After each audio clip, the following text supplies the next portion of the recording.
तो पैसा रहे तो रोटी कपड़ा मकान मिल जाए। बगल में तीसरा व्यक्ति खड़ा था, बोला ये भी गलत, बोला पैसा भी गलत, अरे पैसा तो सब कुछ मिल जाने वाला है, क्या नहीं पैसा से मिलेगा। बोला बिल्कुल गलत। बोला तो तू बताओ क्या जरूरी है मनुष्य के लिए। बोला मनुष्य के सबसे जरूरी है ज्ञान। यदि ज्ञान रहे तो सब कुछ प्राप्त कर लेगा, पैसा भी मिल जाएगा, मकान भी मिल जाएगा, सब कुछ मिल जाएगा उसको। बोले हाँ अच्छी बात है। तो ज्ञान किससे कहते हैं? ज्ञान किससे कहते हैं? जो चोरी करता है तक हम ज्ञान आपसे कम है, कम तो नहीं करेगा। जो जहाँ पर करेगा, आप हिंदू में यही है कि जो जहाँ है वो अपने को परम ज्ञानी समझता है। ज्ञान का अर्थ नहीं बताएगा, लेकिन ज्ञानी समझेगा। ज्ञान करते हैं, ज्ञान दो अक्षरों से मिलकर बना है, ज्ञा और न। ज्ञा का अर्थ होता है जिसमें गति हो, जिसमें गति हो। अन्ना का अर्थ नीति हो, नियत, नियत और नीति हो। मन में से नियम और नीति और गति तीनों हो, वो ज्ञान होता है। तो जैसे कि कोई चोरी कर रहा है, उसका नियत सही नहीं है और नीति भी सही नहीं है। गति तो है लेकिन नियत और नीति नहीं, इसलिए ज्ञान नहीं। जहां पर नियम नीति में गति हो वो ज्ञान होता है। उसी प्रकार इसका कहते हैं विद्या। विद्या किस क्या चीज है? तो जिसमें ब्रह्म ज्ञान हो और दयावान हो वो विद्या होता है। उसी पर शिक्षा है जिसमें शांति और क्षमा हो, इसीलिए कहते हैं विद्या ददाति विनयम। विद्या ददाति विनयम। बिना विद्या आपको नम्रता देती है, और जिस विद्या में नम्रता नहीं है वो विद्या नहीं। यानी विद्या का द्वार ब्रह्म ज्ञान यानी नम्रता, शिक्षा का द्वार शांति और क्षमा। दूसरा में कहते हैं सा विद्या या यानी विद्या वो है जो आपको विमुक्त कर दे। आप विमुक्त तब हो सकते हैं जब आपके अंदर ब्रह्म ज्ञान होगा। बिना ब्रह्म ज्ञान विमुक्त नहीं। ब्रह्म ज्ञान क्या भाई है? तो ब्रह्म ज्ञान के नजदीक आपको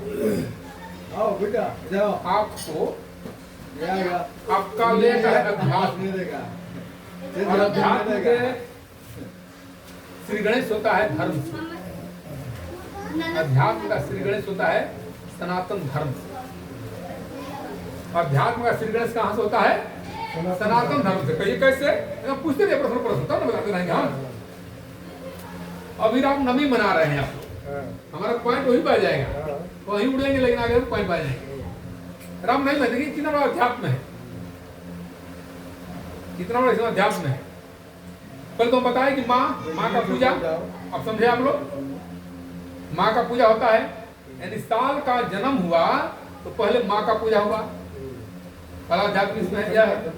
दूसरा है कि ऋतुएं जो है, जो ऋतु है नए साल का आज से ही बदलता है। जो बसंत ऋतु में है अब ग्रीष्म प्रवेश करेगा आज से पड़ता है। तीसरा कारण अध्यात्म का है। हमारे यहाँ अध्यात्म लोग ऐसे थे कि वो अध्यात्म से ही सूर्य से धरती का दूरी नाप दिए थे लोग। आज सेटेलाइट पहुंचा था, आप आश्चर्य करते भाई सेटेलाइट पहुंचा है यहाँ तक, और वो घड़ी लिख दिए हैं कि युग सहस्त्र योजन पर भानु लियो ताहि मधुर फल जानू। कैलकुलेट करेंगे तो वहां से यहाँ तक का दूरी उतना ही आता है। अब हम लोग ज्ञान के बस होकर क्या कहते हैं कि हनुमान जी झूठे हैं। हनुमान किसको कहते हैं भाई? हनुमान जो अपने मान को हनन कर दिया वो हनुमान बन जाता है।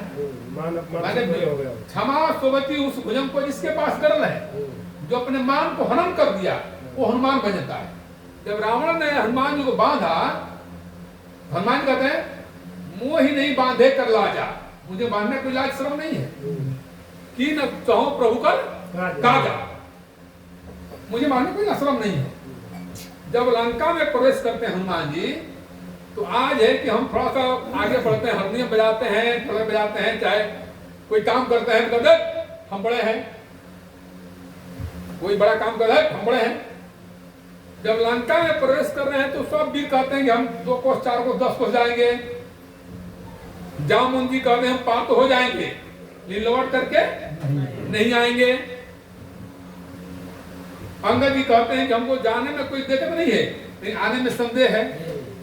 हनुमान जी को जगाया गया और हनुमान जी सबसे पहले सबको प्रणाम करते हैं। नाम है सबई कर्मा था, सबको प्रणाम करते हैं। अब इससे बड़ा मान धर्म क्या हो सकता है? जो काम करने जा रहा है और वही सबको प्रणाम कर रहा है। जो सारा काम समुद्र लाने जा रहा है, सीता को खोज करने जा रहा है, माने जहां सभी वीर पस्त हो गए और वहां वो जागे और काम को करने गए, फिर भी सबको मस्तक होते हैं। हनुमान को इसका नाम हनुमान। दूसरे रूप में लोग कहते हैं हनु पर ठोड़ी पर चोट लगा था इंद्र का, इसलिए हनुमान नाम पड़ा। लोग कहते हैं कि इंद्र ने जब